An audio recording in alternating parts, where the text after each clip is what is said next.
A partir de agora, na Rádio Clube, Conversa com Sabor. Receitas, entrevistas, dicas, cultura, gastronomia de forma simples, descontraída e criativa para o seu dia. Conversa com Sabor. Apresentação, Mônica Malé.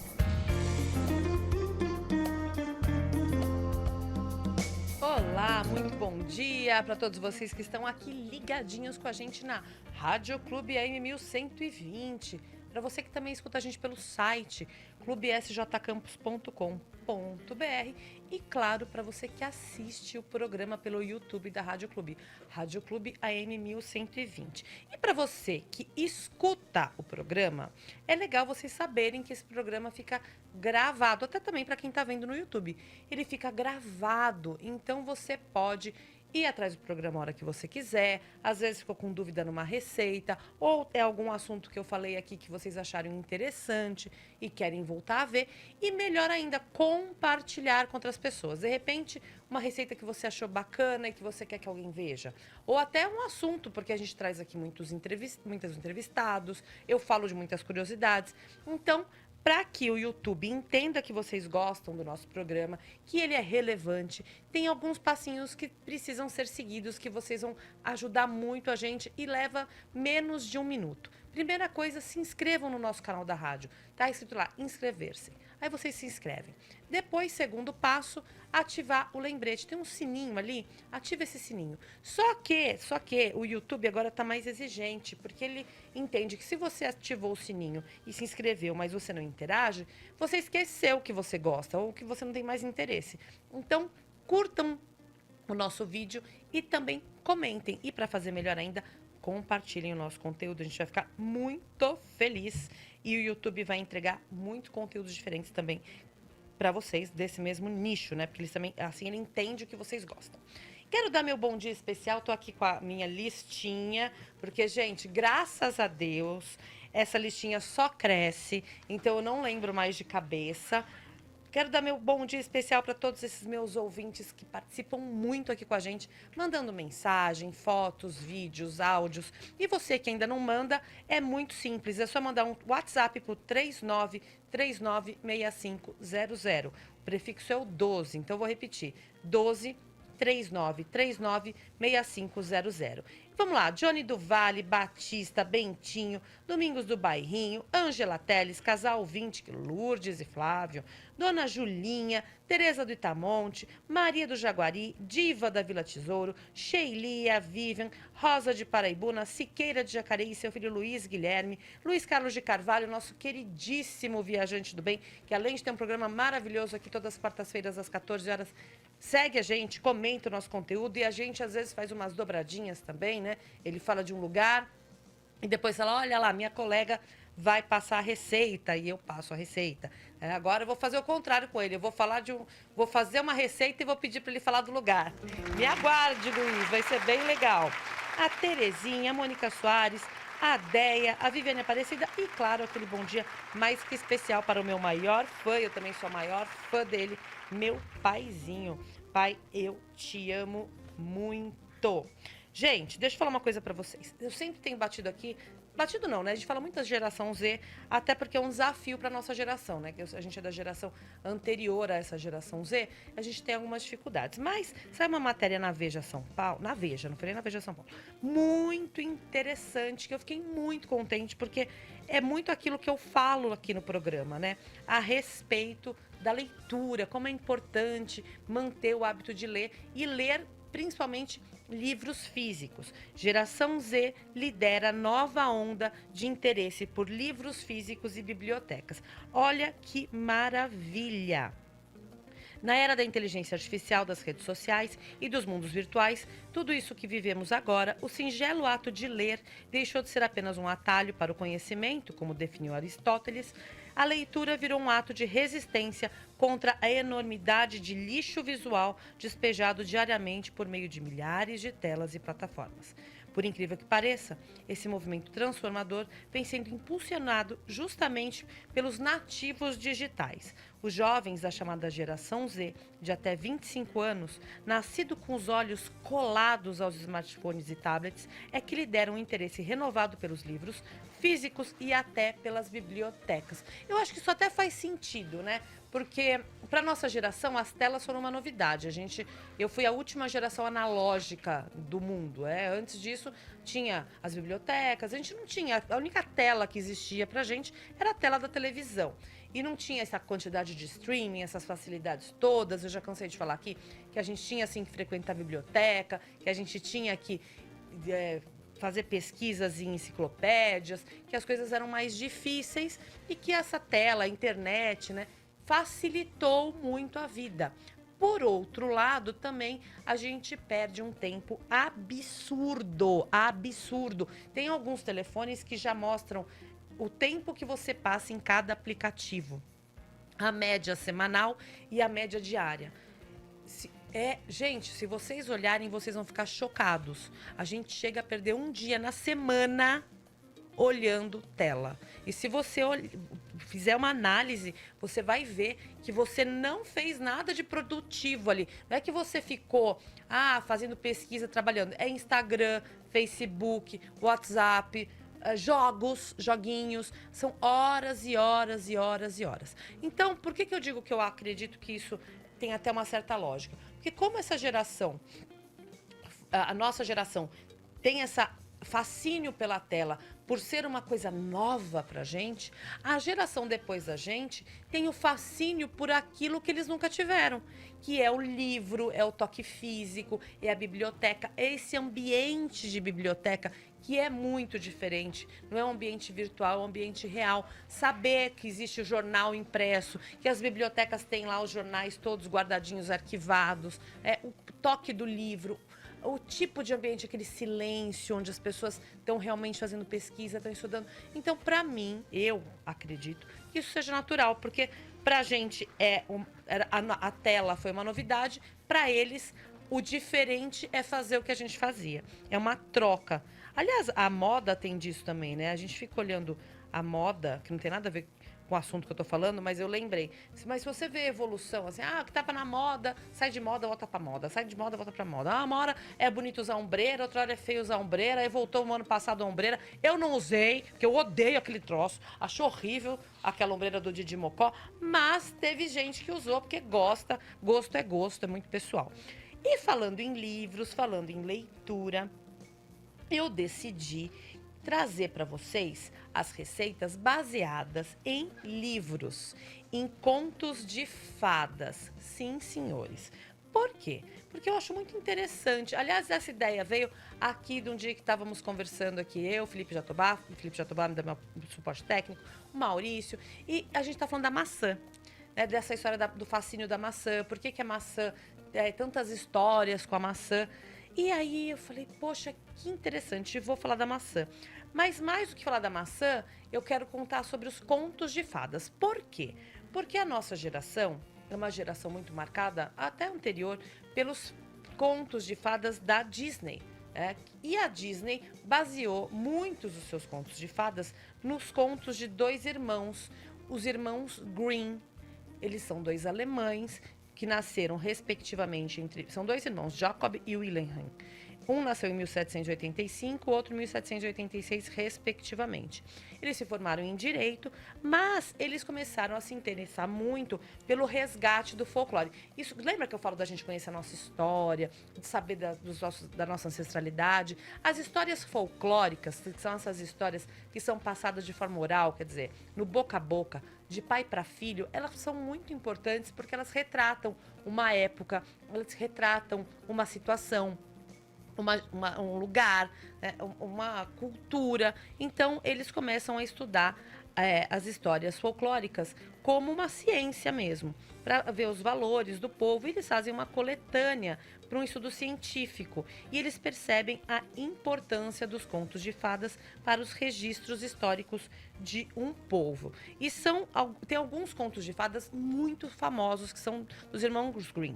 Branca de Neve, Cinderela, Rapunzel, A Bela Adormecida e o Rumpelstiltskin. Ai, gente, é muito difícil de falar. Mas quem lembra dessa história que ele fala, você não vai adivinhar meu nome, você não vai adivinhar meu nome. Então, é tão difícil que é difícil de falar. E a Branca de Neve, só que tem um parênteses aí nessa história. E qual é? Que a Disney floreou a história. mudou a história, deixou a história fofinha para crianças. Não que essas histórias não fossem contadas para crianças, elas eram, mas elas eram muito mais, elas eram macabras, eram histórias assim assustadoras. A história da Branca de Neve já é assustadora para a criança do jeitinho que ela é contada. Você tem uma madraça que quer te matar.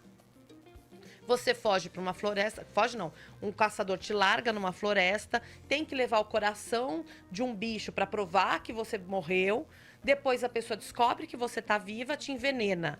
E aí, quando ela vai ser punida, descobrem que ela fez isso, ela se joga de um penhasco, né? A história da Branca de Neve é isso. Então, a bruxa má, que é a madraça, se joga do penhasco. Porém, na história da Branca de Neve verdadeira, tem algumas coisas que são piores ainda. Por exemplo, a madrasta, ela começa a se incomodar com a beleza da Branca de Neve quando a Branca de Neve se torna uma jovem. Na história dos irmãos Grimm, na original, ela já se incomoda com a Branca de Neve e ponto. Não é porque ela era jovem, porque ela era bonita, porque ela era feia. É porque ela tinha outros filhos, porque é meio quase a história da Cinderela, né? O rei casa com uma outra mulher, porque ele fica viúvo, esta mulher já tem filhos e ela não quer o filho de outra mulher. Então ela manda um caçador matar a Branca de Neve com 7 anos de idade. Esse caçador fica com muita pena, leva ela para o meio da floresta, mata um javali, aí já não é um veado, é um javali, e leva o pulmão e o coração para mostrar para a madrasta que ele tinha feito o serviço. Ela, então, é adotada pelos 7 anões, porque ela é uma criança, ela não é uma jovem bela, pelo contrário, ela é uma criancinha, e a madrasta descobre ela lá. Vai na casa dos 7 anões. Primeiro ela tenta sufocar a menina num espartilho e não consegue. Depois ela manda de presente um pente que tem um feitiço e a menina bota o pente no cabelo e cai em sono profundo. Os anões percebem e tiram o pente da cabeça dela. Por fim, ela manda a maçã envenenada e ela fica como se ela tivesse morrido, até que um príncipe passa por ali, vê a Branca de Neve morta nesse caixão de vidro, mas está dentro da casa dos anões. Convence os anões a colocar ela para fora do caixão e conforme eles movimentam a Branca de Neve, ela está engasgada, aquele pedaço de maçã sai e ela acorda. Então não tem um beijo, porque a Branca de Neve é uma criança de 7 anos. Mas apesar dela ser uma criança de 7 anos, assim mesmo o príncipe se casa com ela. E a madrasta sabe lá por que resolve ir nessa festa. Os anões, vendo a madrasta na festa, o que eles fazem? Falam, você vai morrer. Colocam sapatos em brasa nos pés dela e faz ela dançar até que ela morra queimada. Então essa é a lindíssima história da Branca de Neve. Super fofinha, não é mesmo? E há quem diga que realmente a Branca de Neve existiu. Né? Lógico que a história não foi bem essa, mas diz que ela existiu sim e era uma baronesa que nasceu em 1725, que cresceu no castelo de Loch-Almain, na Alemanha, que dista apenas 50 quilômetros de distância da cidade dos irmãos Grimm. E aí tem até a sepultura dela, e nesse caso a madrasta não fez tudo isso, mas a madrasta cegou a menina e depois mandou ela para um convento. Então, realmente, tem uma verdade por trás dessa história. E aí também nós somos atrás das historinhas que envolvem a maçã. Por quê? Porque é muito interessante esse fascínio. A gente tem até uma marca muito famosa, a Apple, do Steve Jobs, que é uma maçã. E sabe lá se é porque é a maçã ou se é porque ele é visionário, mas enfim, mas a maçã ela tem muito simbolismo. Religioso, Adão e Eva, que significa, no fim, a dor do livre-arbítrio, né? Porque eles pecam quando eles comem a maçã, eles cedem à tentação e por isso eles têm que ser responsabilizados pelo livre-arbítrio deles. Eles tiveram a escolha de não fazer e assim mesmo o fizeram. Para os celtas, a maçã significa fertilidade, a ciência, a magia da ciência, o símbolo da imortalidade e da espiritualidade. E para os gregos também, na mitologia grega, Hércules colhe 3 maçãs de ouro e dá para Afrodite, a deusa do amor. E quem come esta maçã de ouro nunca mais vai ter fome, sede ou enfermidades. Então a maçã está ligada à imortalidade. É muito interessante a gente ver como que uma fruta pode ter tamanho magnetismo. Como eu falei de fruta, falei de Branca de Neve, da maçã envenenada, da Branca de Neve, contei essa historinha aqui, a receita não podia ser outra senão uma torta de maçã. E uma torta de maçã muito famosa mesmo, chamada tarte tatin. É um clássico da gastronomia francesa. Então vamos lá para nossa vinheta que eu vou passar os ingredientes para você e depois eu contar a historinha dessa torta. Receita no Conversa com Sabor. Bom dia! A tarte tatin, gente, é uma torta invertida, tá? Às vezes a pessoa fala assim, eu vou fazer um tatin porque eu vou fazer uma torta invertida. Não. A tarte tatin, é assim que escreve. Tarte tatin, tá? Tarte tatin. Ela tem o nome de quem fez de quem bolou essa torta. E essa torta é uma torta de maçã. Então, Tatin é o sobrenome das irmãs que criaram esta receita. Então, a gente não pode ficar dando... eu vou fazer uma tatin porque é uma torta invertida. Não, você vai fazer uma torta de maçã, porque a torta específica é essa. Não vamos inventar moda, não. Bom, vamos aos ingredientes.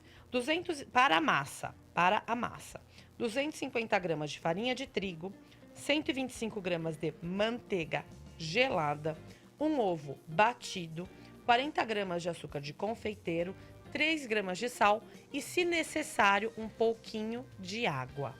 Tá legal? Vou ensinar vocês a fazerem a massa primeiro, para depois nós irmos para o recheio.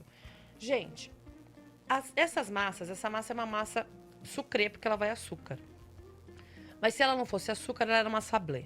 Porque a gente vai fazer uma sablagem nela. O que é uma sablagem? É quando a gente faz uma farinha com a manteiga e o açúcar. Só que a gente não tem que ficar sovando muito, porque a gente não quer que ela tenha elasticidade. Quanto mais a gente sova uma massa, mais elástica ela fica, porque a gente ativa mais o glúten. Então, para que você não tenha uma massa dura, porque, o que acontece? Às vezes você vai fazer uma massa com esse tipo de massa e aí você vai cortar, a massa tá dura, porque você ativou demais o glúten. E é uma massa que não tem que ter esse glúten ativo, ela não tem elementos para ter elasticidade, porque ela não tem líquido também suficiente para isso. Ela não foi feita para ser uma massa elástica, ela foi feita para ser uma massa quebradiça. Então, tem que tomar muito cuidado para que vocês não ativem demais o glúten dessa massa. Então, como é que vocês fazem? Primeiro, vocês vão pegar a farinha de trigo junto com o sal e o açúcar e misturar bem. Misturar bem com uma colher, tá? Aí vocês vão pegar a manteiga, 125 gramas de manteiga, e vão cortar em quadradinhos, tá? Corta em quadradinhos pequenininhos e vocês vão, com a ponta dos dedos, juntar com esta farinha que você já misturou o açúcar e a manteiga. Isso é muito importante. Vocês vão juntar até fazer o sablé, que é essa areia. Você vai dissolver toda a manteiga na farinha. Até então, você não sovou. Você vai com a ponta dos seus dedos mexendo e você vai fazer como se fosse uma areia. Você vai ficar com um aspecto até de areia de praia molhado, sabe? Úmida. Aí você pega essa massa. Eu acho melhor colocar numa bancada. Se vocês tiverem uma espátula, é o ideal. Pode ser essa espátula que compra em loja de material de construção. Aliás, eu já falei aqui, né, gente? Que coisa para utensílio de cozinha, se não tem na loja de cozinha, tá na loja de material de construção. Então, pode ser essas espátulas de passar rejunte. Não precisa ser... Ou aquelas espátulas de fazer chocolate, sabe? De temperagem de chocolate. Tanto uma ponta a outra. E vocês vão fazer uma cova no meio. Vocês vão colocar essa misturinha. Aí vocês vão fazer uma cova no meio. E aí vocês vão colocar o ovo que vocês bateram. Aí vocês vão juntando o ovo com auxílio desta espátula com essa massa. Junta, vem de cima para baixo, de baixo para cima, de um lado para o outro. Vai dando pequenas batidinhas até que você tenha incorporado todo o ovo à massa. Essa massa, ela tem que ficar toda homogênea, mas ela não tem que ficar molenga. Ela é uma massa mais dura. Ela não é uma massa elástica, como eu falei. A hora que você incorporou tudo, ela ficou uma massa lisa. Vocês enrolem ela no filme plástico ou coloca dentro de um saco plástico e coloca dentro da geladeira para descansar esse glúten que vocês, de alguma maneira, acabaram acordando ele, né? Não tem jeito. Acordou o glúten. Então, ele vai ficar 1 hora lá na geladeira descansando. Enquanto essa massa descansa, eu vou contar para vocês essa história que é muito legal da Tarte Tartan. O que acontece? Stephanie e Carolina Tartan eram donas de um restaurante e de um hotel Tartan numa cidadezinha a 160 quilômetros de Paris, no Vale do Loire. O Vale do Loire tem algumas especialidades. A região do Loire, vizinha da Bretanha, tem como especialidades. Gente, perdi. Enfim, são as amêndoas, os peixes, e tem uma variedade imensa de maçã. E alguns queijos de cabra também. Mas o que interessa dessa história? Que elas inventaram essa torta, que tem gente que diz que elas erraram. Como assim elas erraram? Elas fizeram a torta, fizeram o recheio da torta, já tinham colocado na assadeira que ela ia assar, quando perceberam que não tinham colocado a massa. Eu acho essa história surreal, porque como é que alguém vai esquecer, vai montar uma torta e esquecer de colocar a massa? Mas, enfim, tudo é possível.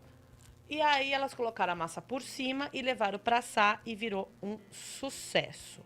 Mas também tem a história de que elas já faziam essa torta há muito tempo, que elas criaram essa torta mesmo dessa maneira, e que o dono de um restaurante em Paris chamado Maximes se apaixonou pela torta, comeu a torta e falou: quero a receita. E elas não deram a receita, então ele colocou um jardineiro escondido dentro da propriedade delas para roubar a receita da torta, e colocou a torta e virou no restaurante deles, e a torta virou um sucesso em Paris. No entanto, descobriu-se depois de muito tempo que quando elas se aposentaram, o dono do restaurante Maximes tinha 2 anos de idade, então ele não tinha comido a torta. Mas essa torta também saiu na coluna de um crítico gastronômico chamado Kornunski. E ele falou da torta e escreveu essa história e diz que ele que inventou essa historinha de que a torta, a Tarte Tartan, veio oriunda de um erro. Quer dizer, de um erro não. De um erro, era de um esquecimento. E batizou a torta de Tarte Tartan porque a torta tinha um outro nome. Ela chamava Solangne. Entendeu? Então, tem muita historinha por trás dessa torta, mas é uma torta do século XIX, de 1880. Bom, aí vocês vão preparar o recheio da Tarte Tartan. Como é que é o recheio da Tarte Tartan? Vocês vão precisar de 3 kg de maçã Fuji. Não usem outra, porque é uma maçã que tem menos líquido. Porque a Tarte Tartan, ela não pode ficar molhada. Então tem que tomar muito cuidado. 3 kg de maçã Fuji, mais 100 gramas de manteiga. Gente, é francês, tá? Francês, não sei se eu já falei para vocês aqui, mas francês, quando ele vai ser batizado na igreja, no lugar da água benta, o padre usa creme de leite, no lugar de óleo de unção, ele usa manteiga, porque é uma coisa com creme de leite e manteiga. Toda receita francesa, geralmente, vai muito creme de leite e manteiga, a não ser que seja da região mediterrânea. Quando ela é da região, principalmente dessa parte norte da França, vai muito creme de leite e manteiga. Muito mesmo. A Normandia, a Bretanha, o Vale do Loire, todos esses lugares são muito famosos pelos seus queijos, pelos seus cremes de leite, pela sua manteiga. Então, eles utilizam realmente muito nos seus preparos. Bom, então vocês vão precisar de 3 kg de maçã Fuji, 100 gramas de manteiga, 150 gramas de açúcar e, opcional, uma fava de baunilha. Uma fava de baunilha custa muito caro, não vai fazer tanta diferença assim no seu preparo. Então, se vocês não quiserem utilizar, não há necessidade alguma. Uma curiosidade dessa torta, vocês viram que eu não falei em creme nenhum. não vai creme nessa torta. A gente tem o costume aqui no Brasil de fazer tortas cremosas, né? A gente tem a massa, a gente tem um creme, a gente tem a fruta por cima. Vai fazer uma torta de maçã, põe a massa, que é um creme de confeiteiro, as maçãs e ainda coloca uma cobertura por cima da fruta. Nesse caso, essa torta, ela tem a massa e a fruta. Não tem nenhum tipo de creme. E ela fica deliciosa assim mesmo. Inclusive, aquela torta da vovó Mafalda? Vovó Mafalda, não. Ai, do vovó Donalda. A vovó Mafalda é do Bozo, gente. Olha eu. A vovó Donalda, quem lia a Gibi, lembra daquelas tortas de maçã americana? Elas também são feitas. É um outro tipo faz de outra forma, mas também a maçã é cozida, cortadinha em cubinho, e é o recheio. Não tem essa coisa da gente, do brasileiro, que é da nossa cultura mesmo, de querer o creme, né? De querer aquele creminho de confeiteiro, aquele mingauzinho no meio, um brigadeiro branco, qualquer coisa assim. Isso não existe, tá? Bom, então como é que vocês vão fazer? Vocês vão descascar essas maçãs, cortá-las em 4, tirar a semente e o caule e não vão, presta atenção que eu vou frisar bem, não vão colocar de jeito nenhum essas maçãs na água. Não pode, tá bom? Aí vocês vão pegar uma frigideira de mais ou menos 30, 40 centímetros de diâmetro, 35 centímetros de diâmetro, que possa ir ao forno. Não tenho. Então, vocês vão pegar uma assadeira redonda, tá? Na verdade, vocês não vão pegar uma assadeira redonda, vocês vão fazer diferente. Vocês precisam sim de uma assadeira redonda, de preferência de fundo removível, mas se for não tem problema, vocês vão deixar separado. Se vocês não tiverem uma frigideira que pode ir ao forno, vocês podem preparar essa maçã dentro de uma panela e depois vocês vão colocar na forma e cobrir com a massa. Eu vou ensinar a forma clássica. Como é a forma clássica? Vocês vão pegar esse açúcar, vão colocar dentro dessa frigideira que pode ir ao forno, vão derreter até que ele tenha uma cor castanha clara, tá? Não é muito claro, mas eu já expliquei aqui que quando vocês fazem um caramelo, tem que tomar muito cuidado para ele não queimar. Então, na hora que ele estiver ficando bem dourado, vocês vão vir com a manteiga, não vão desligar, porque a manteiga não vai deixar que ele queime. Aí vocês vão colocar a manteiga. É nessa hora também que vai a fava de baunilha, tá? Se quiser pode pôr, quem for pôr. Como é que põe? Você abre a baunilha, raspa aquelas bolinhas de dentro e vocês vão pôr as bolinhas. A fava mesmo vocês não usam, mas para não desperdiçar, fica muito bom guardar num latão de açúcar. Você vai ter um açúcar aromatizado de baunilha, fica muito gostoso. Bom, ou também pode pôr na cachaça, que aí vocês vão fazendo extrato de baunilha. Coloca ali na cachaça e aí vai saindo o sabor da baunilha, vocês vão ter um extrato de baunilha. Bom, coloca lá as maçãs, tudo assim, uma do ladinho da outra, uma do ladinho da outra, uma do ladinho da outra. Ai, mas são 3 quilos de maçã. Não faz mal, conforme elas vão cozinhando, elas vão se ajuntando ali, você vai encaixando as maçãs. Vai dar mais ou menos 2 alturas de maçã, né? Você vai colocar uma fileira e outra por cima. Deixa lá uns 30 minutos cozinhando em fogo brando. Desliga, deixa esfriar. Aí vocês vêm com a massa. Vocês vão colocar a massa por cima da frigideira, encaixar ela bem encaixadinha por dentro da frigideira, não por fora. E aí vocês vão pegar um papel ou um bico de confeiteiro, vocês vão fazer um furinho no meio e vão colocar esse furinho, esse canudo, vocês vão colocar um canudo de metal ou de papelão para que faça uma chaminé, para essa massa não subir, para o ar que vai criar sair. Aí vocês vão levar em forno pré-aquecido a 180 graus por 25 minutos para assar a massa. Essa é a forma clássica da receita. Mas nós temos a forma, para quem não tem todos esses elementos, para quem não tem a frigideira, de fazer de outra forma. Então, qual seria a outra forma? Numa panela, vocês vão preparar o caramelo exatamente como eu falei, deixa o açúcar ficar dourado, põe a manteiga, põe a baunilha. Aí você coloca as maçãs e mistura a maçã nesse caramelo e deixa em fogo baixo cozinhar aí por uns 25, 30 minutos, porque a maçã tem que estar praticamente cozida para ela ir para a montagem da torta. Aí vocês pegam uma forma, de preferência de fundo removível. Se não tiver, ok, paciência, mas ela tem que ser redonda de qualquer maneira, tá? Tem que ser redonda. E vocês vão colocar, unta o fundo dessa forma, unta, é importante untar. vocês vão colocar as maçãs ali, tá? Coloca uma do lado da outra, uma do lado da outra. Aí vocês vão pegar a massa, vão abrir a massa com a ajuda de um rolo e vão colocar a massa por cima. O que vocês podem fazer, nesse caso, é fazer uns furinhos com o garfo também na massa, que ajuda que saia o ar. Mas a chaminé é mais efetivo. Vocês vão cobrir, então, as maçãs com essa massa.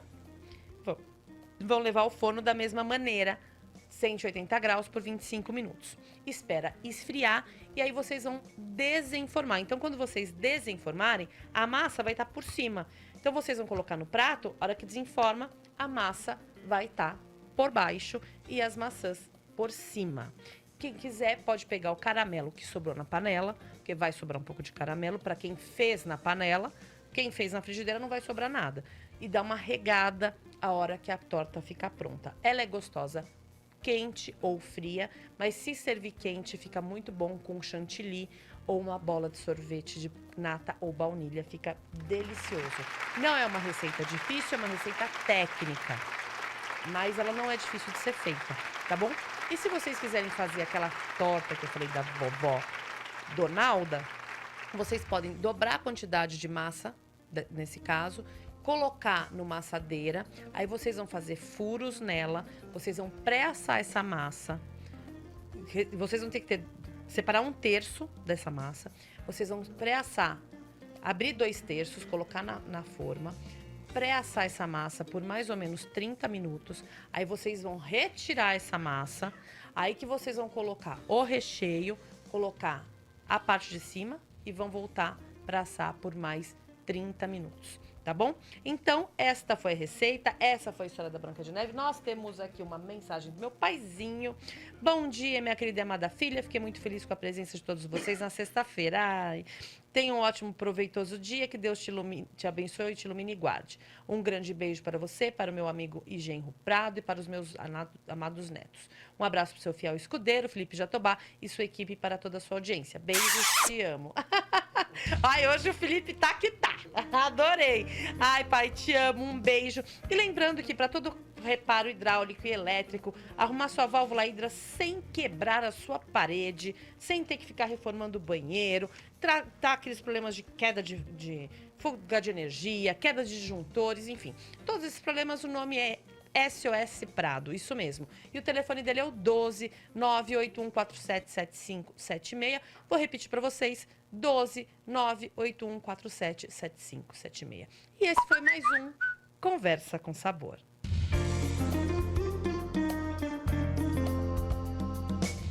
Você ouviu na Rádio Clube Conversa com Sabor. Apresentação Mônica Malé.